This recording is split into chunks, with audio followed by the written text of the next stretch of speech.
Whatever it is, I just want to highlight during our time here together, it's all about you. It's really important that you feel safe, that you feel comfortable. If you have any things that you need, please let us know and we'll try our best to support you in that process. All right.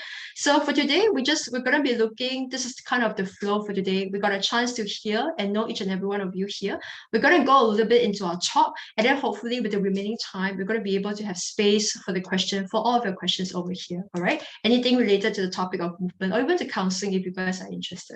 So just really quickly, we've already actually covered some of them. I just want to quickly go through, these are actually some of the housekeeping rules, or what I like to call space holding guidelines.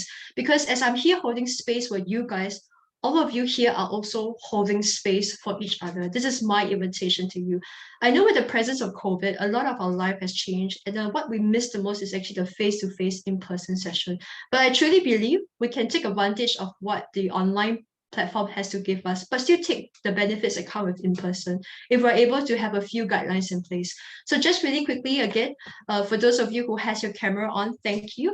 If again, just a reminder that if you want to ask question or share, you can always unmute yourself to do all of that. Just a reminder to mute yourself back when you're done, right? So we've got a couple of activities planned out for you guys. To me, I always believe that my talks are organic. So even though I have a certain content that I want to share with you, it's through your questioning, through your asking that I can be able to share more. And also when you share things, we get to learn from you guys. This is what I hope for today. The third thing that I want to highlight is that in our time together, this is a safe space. What this means is that every one of us, our thoughts and feelings, it does have a space over here. In order for that to happen, it's really important that we are all respectful to each other in our sharing. The second thing that I also want to highlight, if in the event that whatever we share with you, it brings up difficult emotions within yourself, please let us know. Or if you're more comfortable, please check in with me before you leave the session for today, because I want you guys to walk away feeling better. I don't want you to walk away feeling worse about yourself. Okay, this is where we want to be. And of course, every single thing that I invite you today to do today, these are invitations. So what invitations means is that you can always say no to them if you're not comfortable. All right, so something to really take note, that we are all here together and we are here creating the safe space. The next thing that I want to invite all of you to do, if I could just invite really quickly wherever you are, to just maybe get comfortable with where you are, and also just to close your eyes if this feels comfortable for you. Just to take a moment to be by yourself and to just close your eyes. And now wherever you are, I want you to be comfortable and take a couple of breaths in through your nose and out through your mouth. As you breathe in through the nose and exhale through your mouth with a sigh. I just want you to imagine that every single one of us, we're in the same room with you right now. Every single one of us, we're in a circle in the same room. We're able to see each other. We are sharing the same space together. It's really important that when we are here, we're all connected. Whatever we do, whatever we don't do, it all has an impact in each other. And as you breathe, I want you to imagine that we're all sharing the same breath together.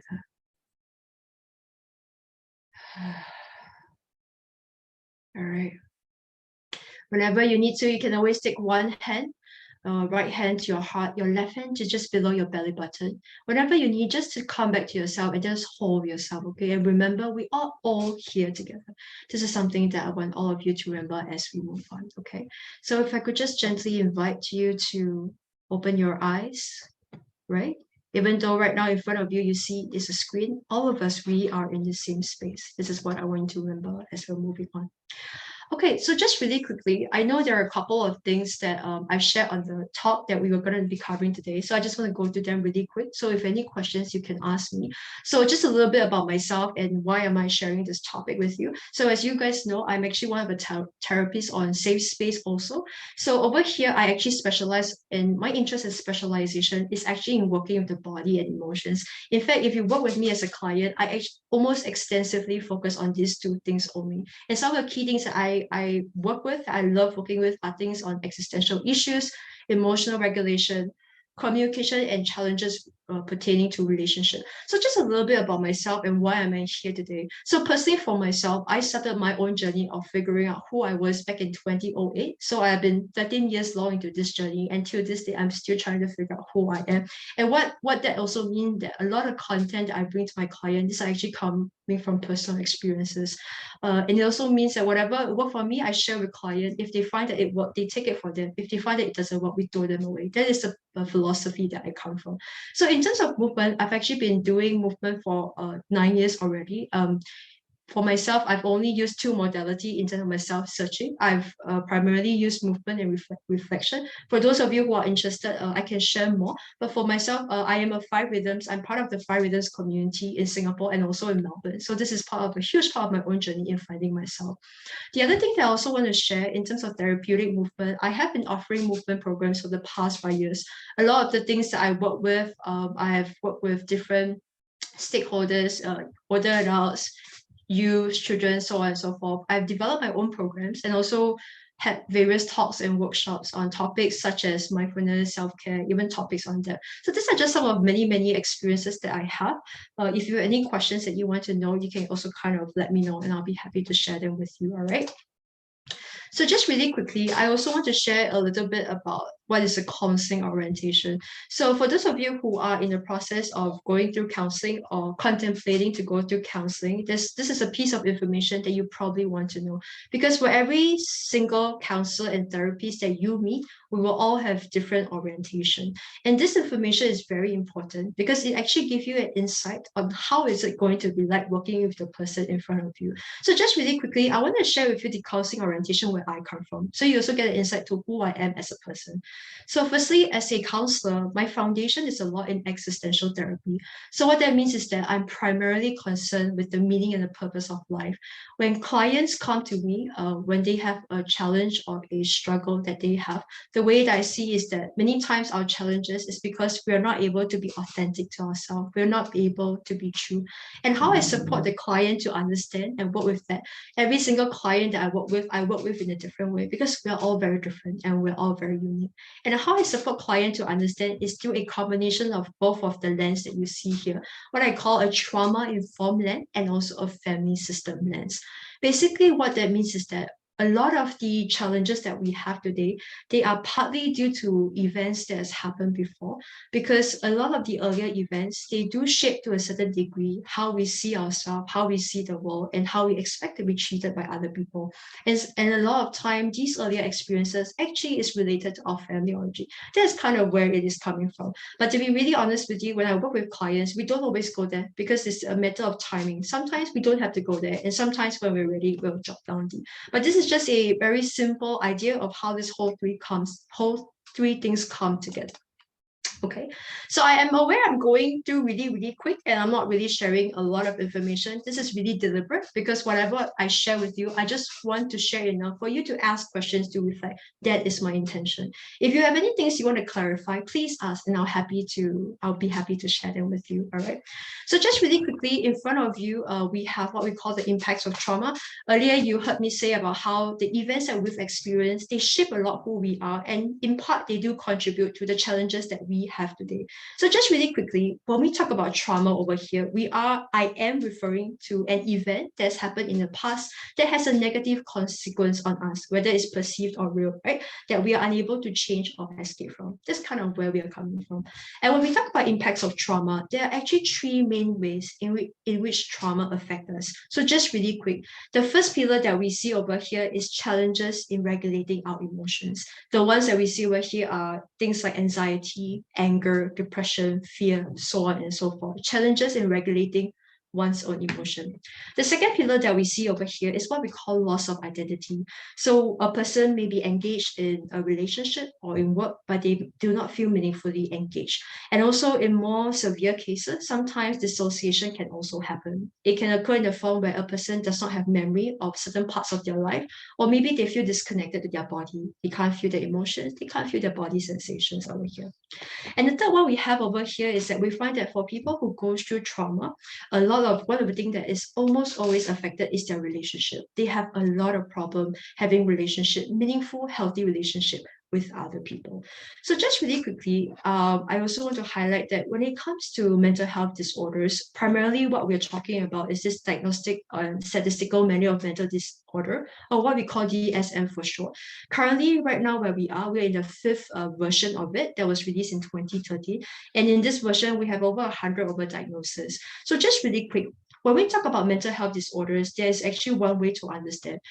Some of the mental health disorders that we are looking at, they have a stronger biological genetic component. So what that means is that if we see that in the family line, it tends to show in the family again and again. It has a higher chances of being inherited. Most other mental health disorders, they have a lower percentage, all right? So just really quickly, when we're talking about mental health disorders that have a strong genetic component, it is important that we use medication to help us manage it. Some of them include things like bipolar disorder and also schizophrenia, for example. But for most of the others that does not have a strong genetic component, if you really look at it, you will notice that almost all of them can actually be described in part by one of the three that you see over here. It either consists of challenges in regulating one's emotion, not being able to be engaged meaningfully, not being able to have healthy relationships. And this is just one of the ways where I want to show to you guys the importance and the relevancy on the topic of trauma. Why is it that I say that the trauma-informed approach is an empowering approach? Because if we really look at it, what it shows is that we're actually advocating for mental health, because we're saying that for people who struggle with mental health disorders, particularly those that are not genetic, doesn't have a strong biological component, right? We'll notice that the consequence that we're looking at today, whether it's depression, anger management, whatever you name it, they are actually a consequence. They are often a consequence of what has happened before. Yes, but also a lot of time they're actually a consequence of the things that we've adopted to help us survive.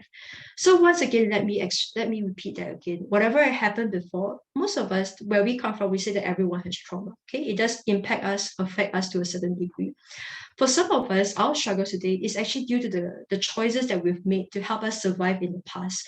For example, if as a child, we have been in a situation where we have a very chaotic family, if our parents are arguing all the time, for a child, that is very unsafe. It's very, very dangerous. When a child feels all the anxiety and anger in their body, it feels very uncomfortable for them. What a child sometimes do is that we can dissociate, or what we call check out, so they don't have to feel their body, for example. As we grow up into adult, this behavior may continue. But in some cases, what we see is that for people who cannot deal with their emotions, they rely on external substances such as addiction, drinking, or whatever to help numb the pain. This is just one way to look at trauma over here, okay? So just really quickly, I hope I was able to at least share some information about this trauma to every one of you. When we work with trauma, there's just one key question that we're asking over here. The only question we're asking is there a pattern in my life? If you want to know today, is there a trauma at play here? Look to your life if there's any pattern. For example, do I always attract a certain kind of people into my life? That's one. Or you find yourself in a situation where the circumstances keep on repeating itself again and again. Example, you're at work, you find that people, your bosses or your colleagues treat you in a certain way. This is usually an insight that, something may be at play over here. Okay? I hope most of you are still here with me. So right now, we're going to move on a little bit to talk about trauma in the body and why is it important to involve the body in this healing process. So Hyam shared earlier that she's read this book. I think some of you might not be a stranger to this book over here. In front of you, this is actually a book called The Body Keeps Score, written by this person called Bessel van der Kolk. Later on, I actually have a video that I want to share with you. There are also other people in this field over here, but just very quickly, sharing what Bessel talked about. Basically, where he's coming from with this book is that every single thing that we've experienced in this lifetime that has a negative consequence on us, there's a trauma. If we don't process it, if we don't let it go, it gets stuck in the body. And when trauma occurs, we are reliving it again and again. That's all it simply says. Whatever happened is not good for us. We don't process it, it stays stuck in the body. Okay, so I have a different way to express it, which I want to bring in the perspective of emotion. For those of you who are struggling with emotion, I hope it gives you a little bit perspective. So I mentioned that I work specially with emotion. The way that we work, the way that I work with emotions is a little bit differently. So if a conflict or a challenge occur, right, and we know that in life, things like conflict and challenges, they will occur. They are very, very normal. Whenever a conflict or a challenge occur, this thing called difficult emotion will definitely occur, for sure, all right? But the thing is, when these challenges occur, the difficult emotions arise, most of us, we don't have an appropriate way to deal with it. I want to take the opportunity to highlight that it is not emotions that is the problem. It is the way that we deal with the emotion that is the problem. So if today I have an argument with my partner, for example, I don't resolve it properly, this emotion will get stuck in the body. What happens is that next time when I talk to my partner again, or the same event, or the same topic it comes out, it will be re-triggered. The same emotion will be triggered. The only difference is that this time the emotions get triggered much faster and yet at much greater intensity. So this is just one way for us to understand how is it that this trauma, these challenges actually get stuck in the body. One of the way for us to begin to understand. All right, so now just really quickly, I have a video that I want to share with you. If you've watched this video, great, but I think this is a really great video for us to get a sense of exactly what is this thing called trauma. So I will be sharing with you, it's a little bit long, so please get yourself comfortable. This is actually a 6 to 7 minute video by Bessel on his own take on trauma. In this short clip, you will hear a little bit about his describing about the brief history of trauma, how does he came to be doing his work, and also from his perspective, what is trauma and the impact of trauma, all right? So I just want to invite you guys to get comfortable right now. The most important thing to know is that there's a difference between trauma and stress. As I like to say to people, life sucks a good amount of the time. We all have jobs and situations that are really unpleasant. But the moment that situation is over, it's over. The problem with trauma is that when it's over, your body continues to relive it. My name is Bessel van der Kolk. I'm a psychiatrist, neuroscientist, and author of the book, The Body Keeps the Score.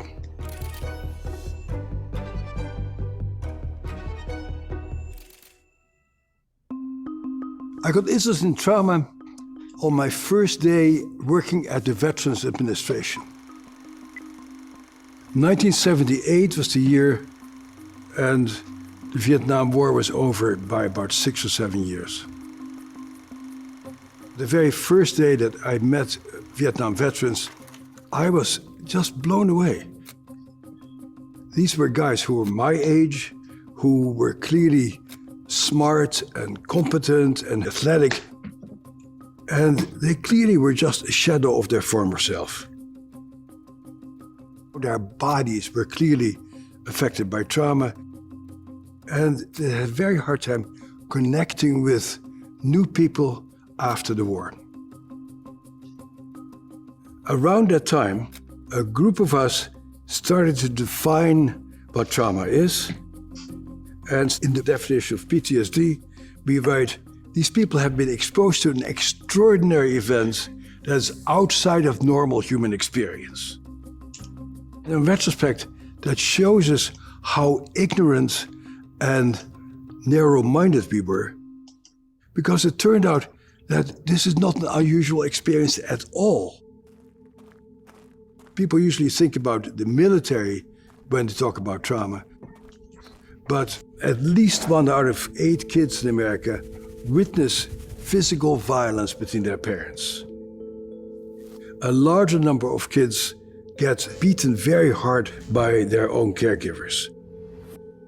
A very large number of people in general, but women in particular, have sexual experiences that were clearly unwanted and that left them confused and enraged. So, unlike what we first thought, trauma is actually extremely common. There's a lot of debate of what a trauma is to this day. But basically, trauma is something that happens to you that makes you so upset that it overwhelms you. There is nothing you can do to stave off the inevitable. You basically collapse in a state of confusion, maybe rage, because you are unable to function in the face of this particular threat. But the trauma is not the event that happens, the trauma is how you respond to it. One of the largest mitigating factors against getting traumatized is who is there for you at that particular time. When, as a kid, you get bitten by a dog, it's really very scary and very nasty. But if your parents pick you up and say, "Oh, I see that you're really in bad shape, let me help you," that dog bite doesn't become a big issue because the foundation of your safety has not been destroyed. We are profoundly interdependent people, and as long as our relationships are intact, by and large, we're pretty good with trauma. It's a subjective experience, and what may be traumatic for you may not be traumatic for me, depending on our personality and our prior experiences. The problem with trauma is that it starts off with something that happens to us, but that's not where it stops, because it changes your brain. Much of the imprint of trauma is in that very primitive survival part of your brain that I like to call the cockroach brain. There's a part of you that just picks up what's dangerous and what's safe. And when you're traumatized, that little part of your brain, which is usually very quiet, continues to just send messages. I'm in danger. I'm not safe. That event itself is over, but you continue to react to things as if you're in danger. We're talking about survival.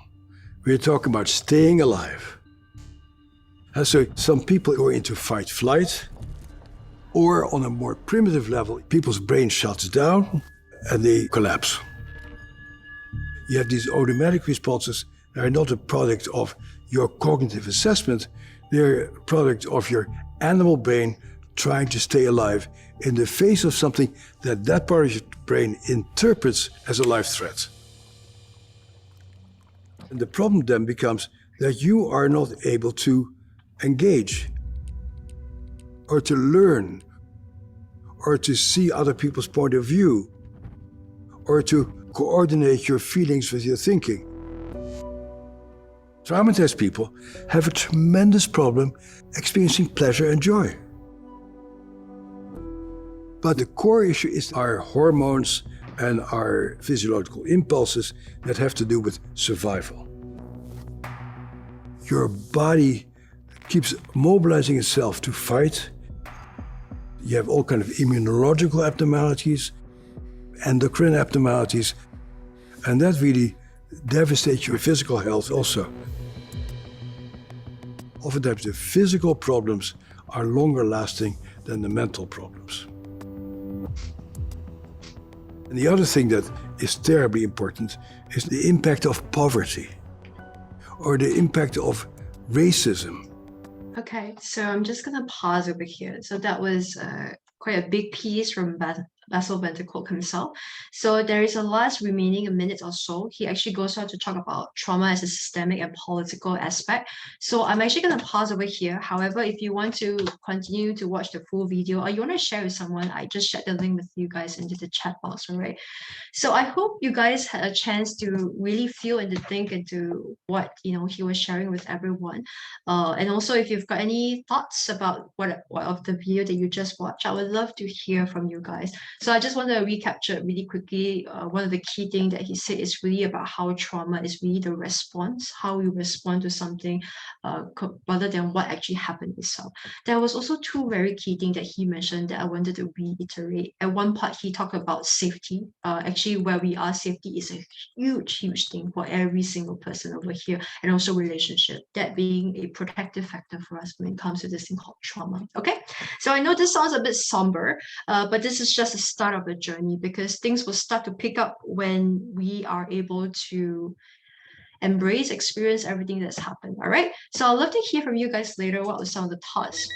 the most important thing that went through your mind earlier? So just really quick, with the remaining of time, I actually want to move off to something really quick, which is what I call the embodied path. So what I'm actually going to share with you, this is something that I created years back. I just also want to take the chance to acknowledge that this is a work in progress. It probably will also evolve with time. But just really quickly, if you are looking or you're contemplating to embracing and exploring this thing called movement and embodiment and how it can support you on your own journey, this is just one of the ways that I've really created. So you've heard from me earlier, you heard from Bessel van der Kolk that, you know, a lot of the things that happened before in the past, we can't actually change it. We cannot change what has happened before. But I want to take the opportunity to remind each and every one of us over here, we can't change what has happened, but we can change what is happening right now. This very moment, what am I choosing to do?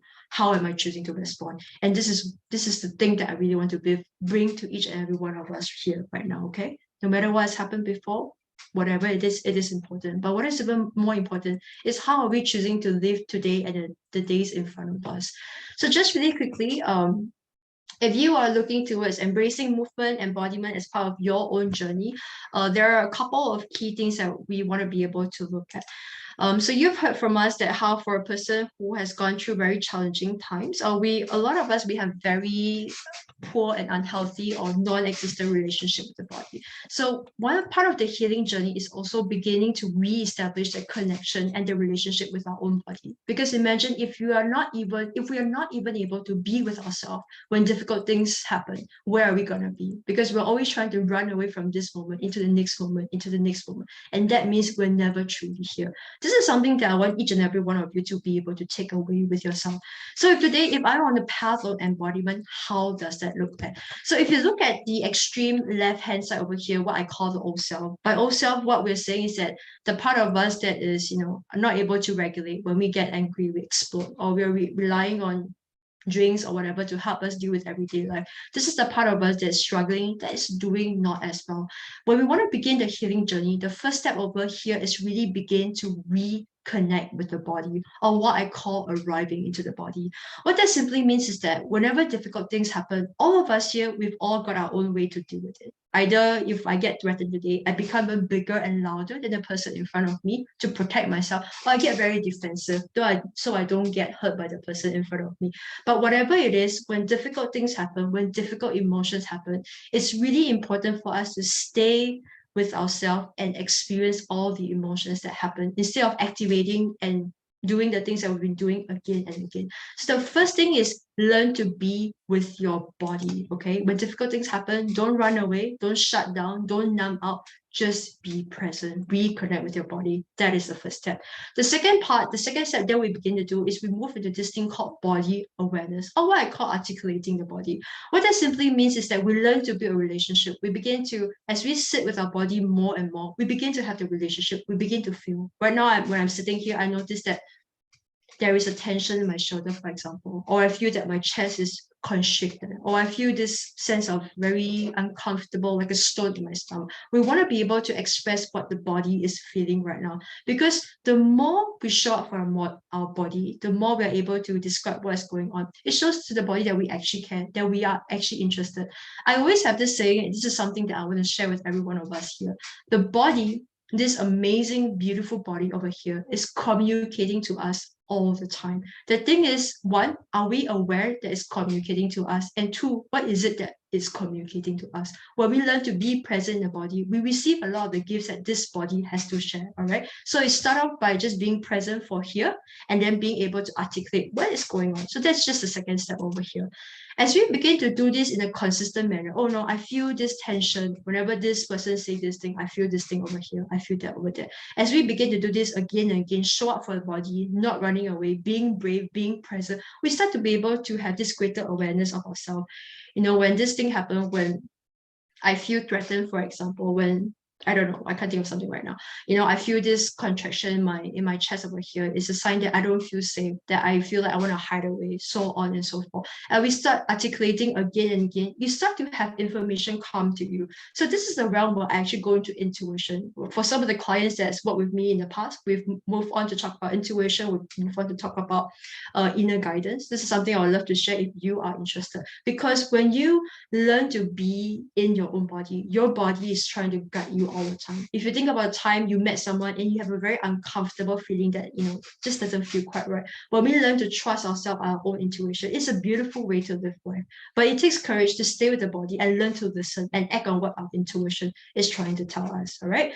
So this is just kind of the process when we want to begin to come back into the body, especially if we're living outside of the body for a really long time. And we can spend quite a bit of time over here.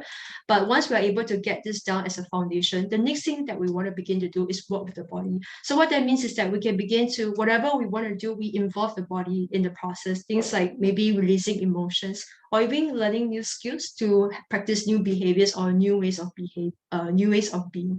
So I always say this, right? You know, we have this concept where, you know, today I want you to be confident. In our mind, we know that to be confident, my head needs to be a certain angle, my chest needs to look a certain way. Okay, this is how being confident looks like. But I also say, if you don't support the body to feel confident, if I've never felt confident before, how am I going to properly embrace it? And this is why sometimes we hear people say like, you have this imposter syndrome. I'm acting like that, but I don't really feel that way. So whatever change it is that we want to be, whether we want to be more open, more grounded, more loving, more this, more that, it's really important you bring your body along with the process and support your body to feel, when I want to be calm, when I want to be strong, powerful, open, how does that feel my body? So whatever we do, we bring the body into the conversation. That's what this is trying to say. And then at the end, what we have, we move into is this thing called transformation. So this can happen in a variety of ways. It's different from each and every person. For some of us here, transformation is about creating new identities. If this is who I thought I was, it's not working for me. How do I create a new, a person that I truly want to be? How do I work about things like forgiveness, making sense of what has happened before, right? So this is just kind of the process, just really, really quick. And I also want to highlight that, you know, even though this is a linear line, it's actually not that it's not that linear at all. This is just an easy way for us to understand. So just really quick, this is just kind of how the process is like for someone who wants to embrace and work with the body to be more embodied. If you look at the slide in front of you, I also want to take the opportunity to highlight whenever we begin this process at any time, whether we are here, or here, sometimes when difficult things happen, we get triggered, we'll end up running back to our old self. If we have always relied on addiction to help us get past or numbing down or exploding, we will still come back to the old self. The reason why I'm sharing this is also because I want each and every one of you who are on this journey to be very patient with yourself. It is part of the process. When things get difficult, we sometimes still come back and do the things that are not so good for us. However, this is something that I've witnessed in my own journey. This is something I've witnessed in the people that I've supported. No matter where you are, there will come a certain point, which is this line that you see over here. Once you cross this threshold, something in you switches. And you know that no matter how bad things get, it will never go back to the way it was that is over here. And I can tell you, for those of you who have been on this journey of embodiment, of working your body, it is a painful process. The reason for that is for every single thing that we've denied in our lives, the pain, the disappointment, whatever you name it, that you've kind of ignored your whole life. When you start to work with your body, all of them come up at the same time, or however parts and pieces the way you work with it. And sometimes in actuality, you do actually feel like you're dying. It is a very challenging process. This is also the reason why I want to articulate this path that I'm talking about. It's not quite suitable for everyone. But for those of you who want deep work, you really want to be present, you really want the best life, and you're willing to work and commit to it, this is an extremely rewarding path that I want to tell you, all right? So once you cross that threshold, no matter what happens, no matter how challenging things get, you will never go back to the old self. I promise you this. I promise you this. All right. So this is just a very, again, a very simple, what do you call it, outline.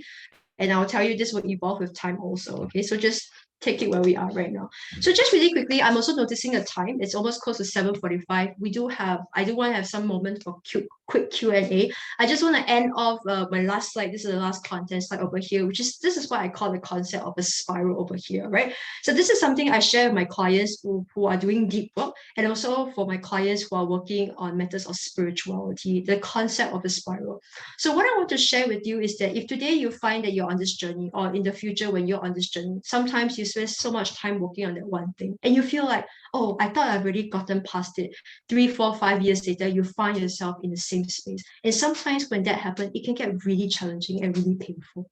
But what I want to introduce to you is a concept of a spiral. Because if you're walking on a spiral, from the top, it looks like you end up in the same space. You have not moved at all. But if you look from the side, what happens is you've gone down in depth. And this is something that I would hope to be an inspiring message for each and every one of you. If there's anything in your life that you've spent time on it, you've thought it's done and dusted in a few years or however long it comes back again, and you feel like, oh, why did it happen again?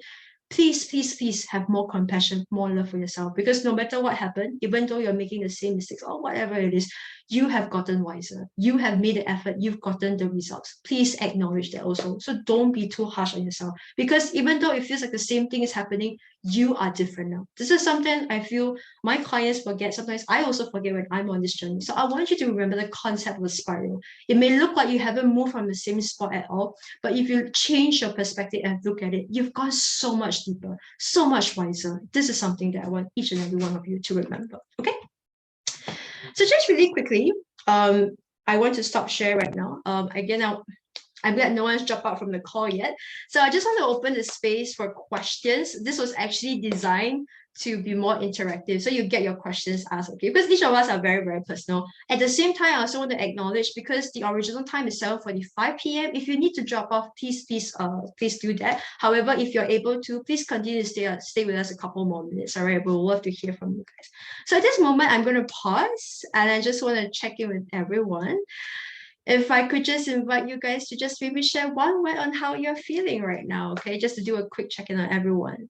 So I wanted to check in with Vanessa. How are you feeling right now? Your lovely smile on the screen. Hi. Very interesting. Any questions if you have, okay? Any questions? I do have one. I think for the process that you shared, right? Then there's one that's about working with the body, and then you put learn/new skills. What exactly does that mean? Like, does it mean trying something new, or like? Okay, got it. Okay, so to answer your question, it was very brief, right? So what I'm trying to say over here is the first part of the process, where we want to go deeper into our work. What we want to do is we want to engage with the body in the process. So just really quick, I'll give you an example. You've heard about boundary setting. Boundary setting, no, saying no. Yeah, so boundary is a big topic, one of my favorite topics. So there are various ways we can teach people, okay, when this happens, you need to learn to say no, you need to practice self-love, self-care, so on and so forth. Conceptually, you understand. But when we work with the body, is very different. We don't tell you just, okay, when you want to set boundaries, you need to learn to say no. We actually get you to move with your body. So if today I want to learn to say no my body, how does that look like? So if you're in a workshop with me today, I will literally get you to stand up and just say no. And we just keep saying no until you really land. And if the chance, if the opportunity arises, I'll also share with you how you can tell when someone is really feeling it and when they're like just saying it for the sake of saying it. I don't know how to tell it to you, but everything about your body you can't lie. This is why the body is so powerful. Does it kind of make sense? Yeah. When I work with clients when we talk about boundaries, when I have a 8-week long workshop, we always definitely talk about boundaries. Whenever we talk about boundaries, the thing that always come up consistently is this thing called anger. That's a big thing, which is so this is what it simply means. When we work with something, we don't just learn it, we don't just understand conceptually, we get your body to experience it. So in the process where you're healing, all the times when you were not able to say no, when you're denied of your no, it comes out in the process, and we work with it. Because remember I said that everything that happened before, you don't process it, it gets stuck in your body, right? We want it to come out. Because imagine today you have a cup of water, there's already some dirt inside the water. If you don't pour out the water, you can't have clean water inside. It kind of makes sense, right? Yeah, so this is kind of where we are coming from. Okay, thank you. Thank you for your question, love. I'm gonna jump to maybe Aaron. How are you feeling? Any questions you have? Yeah, my question was also similar. You mentioned like working with the body, bringing your body along with it. Like you've mentioned this to me before, but I still don't entirely understand how to bring the body along. Like so was the example that you shared like what you mean by bringing the body along? So if today I'm inviting you, Erin, I want you to feel powerful and grounded where you are. I want you to feel strong. How are you gonna do that? I want you to feel strong. I want you to be strong right now. What are you gonna do? Yeah, that's the thing, right? So like you mentioned before, like if we don't know how a certain feeling feels, then how does the body know how to embody that, right? Like how, yeah. Yeah, so a huge part about movement, when we have space, we can talk more. A huge part, honestly, where I've come from, a huge part about movement is about exploration. What does powerful mean to you? Because powerful to me may look like this. Powerful to you may look like this. You know, you need to find how it looks like to you, how you want to express it. And then there are different ways we can work with it. But every time when I want to feel powerful, if I work with it enough, when I bring it out, it immediately comes out in me. Do you kind of feel the difference what I'm trying to express? Right, so it's more intuitive. Like whatever I feel is that, yeah, like whatever I feel is powerful to me. Like relying on that. You're not relying on your brain to understand what powerful is. You're feeling into your body. What does it mean to be powerful, to be strong, to be grounded?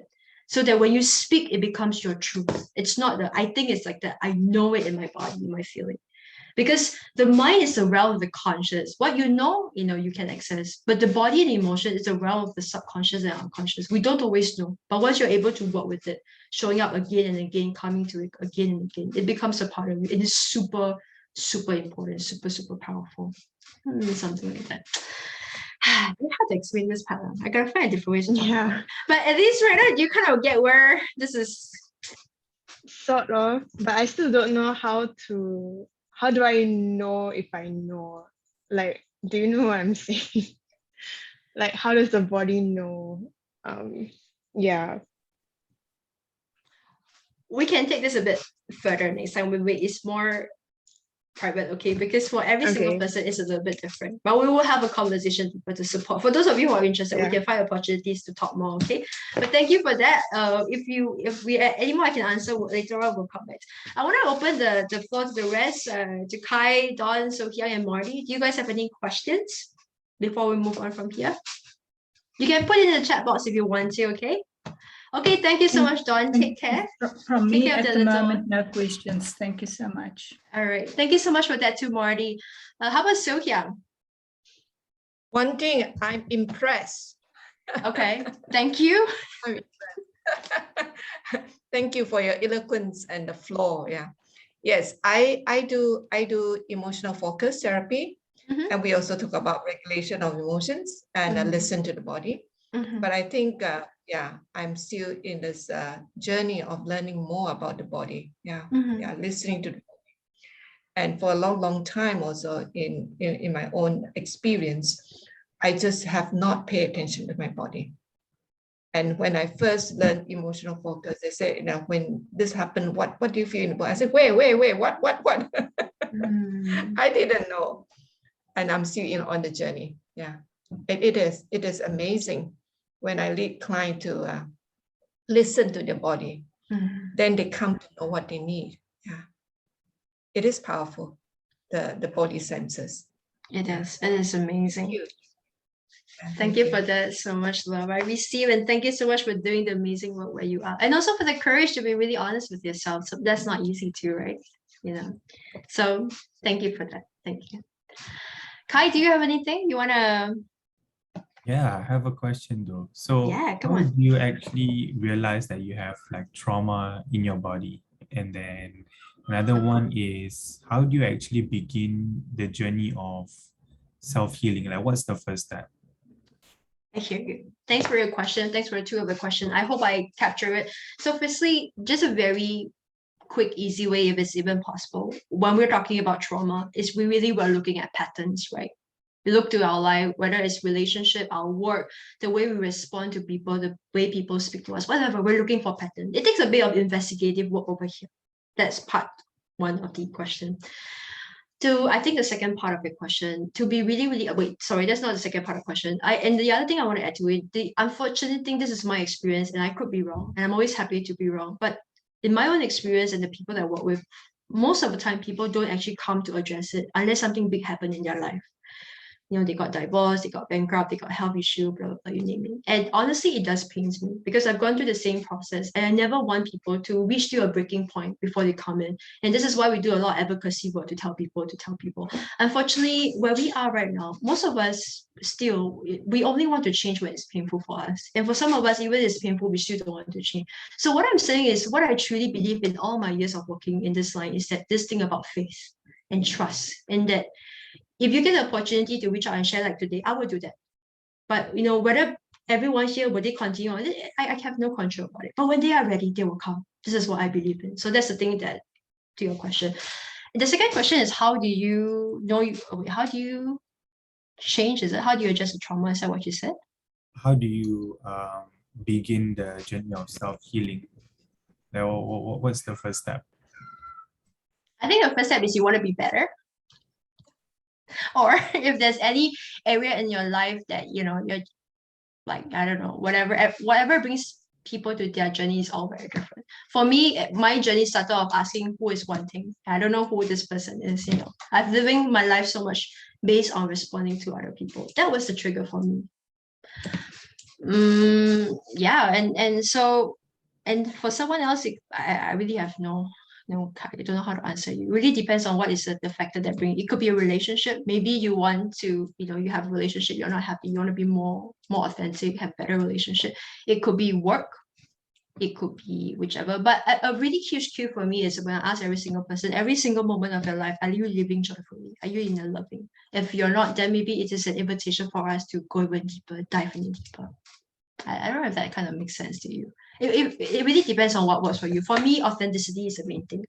And for me, I want to be able to authentic in all my space. As a human, as a counselor, as whatever, a trainer, that's kind of my thing. So whenever I feel like I'm being compromised or squeezed in a certain way, I will do what needs to be done. Then I'll take time off to myself. What has happened? What is going on? Why do I feel so? And then come back to it. If I can't address it, I acknowledge I can't and let it go. But if I can, I go deep. I go deep. But the thing about this, if for those of you who are still here, when we want to talk about change, the change is internal. We need to sort out inside, you know, the way we deal with our emotions, the way we feel, the way we think about ourselves, the way we respond. But I'm also in this process myself. Okay, whatever I share with you is also something I'm going through myself. So it's very intimate. I know how it feels. But when it comes to translating the changes into real world, we do need someone there for us. You know, I want to practice setting boundaries, you know.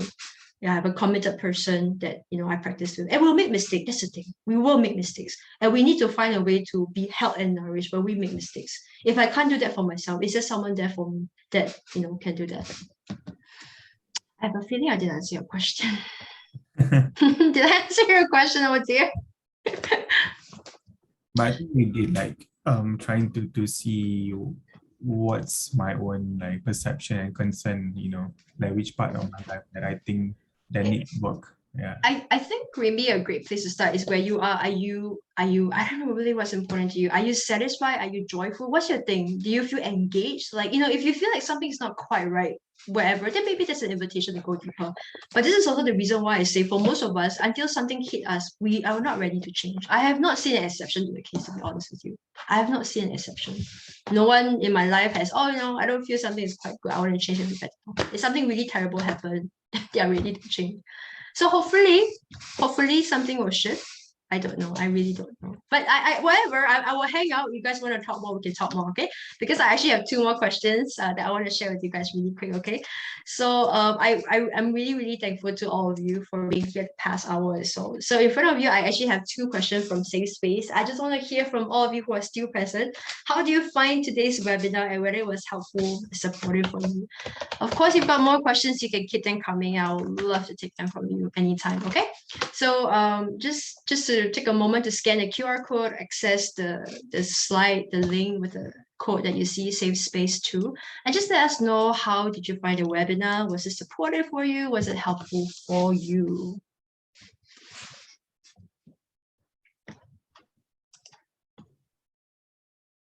And thank you so much for that, Marty, wherever you are. Thank you so much.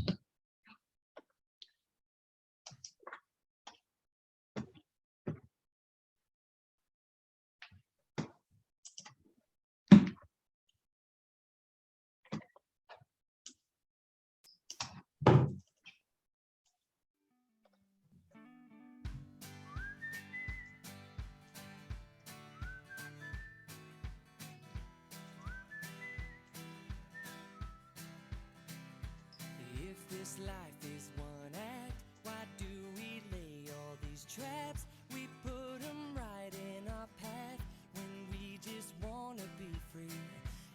Okay, so just let me know if you guys have any challenges assessing the web.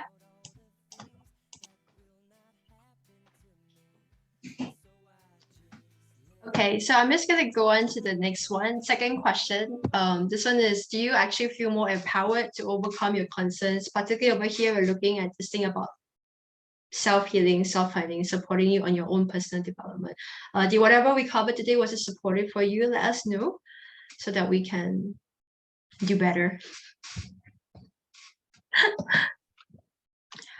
Okay, thank you for those who responded. So just really quick, we have come to the end. So there's actually a call at the end of you. Whatever we talk about, I hope that you guys found it helpful. And of course, you want to know more, you can always have a session with me also, all right? But if you actually want to know more specifically about movement, you can always connect with me. I'm always happy to share with you guys, right? And I think Kai just shared into the chat box also, there is this form that you can fill up. Yeah, that's what it is. All right. So I'm just gonna stop share. It's like 7:59, just a minute before 8. I just want to thank all of you for being here. It was really good to see old friends, new friends, everyone here. I hope you guys enjoyed whatever I've brought for you guys. Okay. So I'm just gonna pass the time back to Kai right now. Thank you very much. Thank you so much. Thank you so much, everyone, for being on this wonderful webinar. Thank you, Wan Ting, for sharing so much great knowledge to us tonight. If everyone could just help us and fill up a very short survey, that would be so grateful for us. I've sent the link in the chat box. You guys have anything you want to share or whatever after whatever we talk about? So I think right now we can actually end the session. So those of you who do need to follow away, you can. But I think we can just hang out for a couple more minutes, Kai, if you have any more questions. Yeah. Okay. Yeah. So yeah,